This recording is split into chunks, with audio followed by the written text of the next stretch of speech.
How many times during and since the election campaign did you hear Labour claim it would pay for its ambitious plan for the UK by growing the economy? Not only did this prove to be untrue when they raised taxes by a record £40 billion during the budget, including an explicit tax on working people via the increase to employers' national insurance, but today's GDP figures prove Labour doesn't have the slightest clue about growth. Labour has exhausted its inheritance card. At every turn it has blamed the Tories for all of its decisions, whether it was tax rises, increased government borrowing, even releasing violent criminals early. Labour played the game of doom and gloom so intensely that it itself spooked the markets and led to a crisis of confidence. But it can no longer play this game. The economic inheritance for Labour was 0.7% growth in the first quarter of 2024 and 0.4% in the second quarter.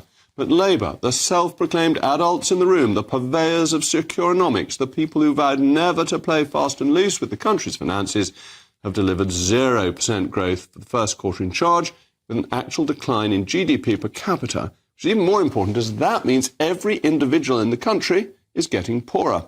Indeed, early estimates suggest that in October, the first month in the fourth quarter of this year, the economy contracted, which means, if true, Labour has actually shrunk the economy since taking power. All of this stems from Labour's disastrous anti-growth, anti-business and indeed anti-working people budget.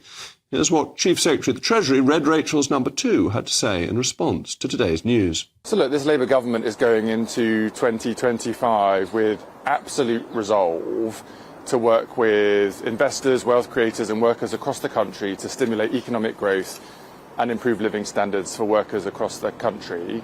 But if you want to stimulate economic growth, you can't make it more expensive to employ people, which is what Labour's done. You can't impose inheritance tax on businesses, as Labour's done. And you can't chase wealthy people out of the country by abolishing the non-dom regime, as Labour has done.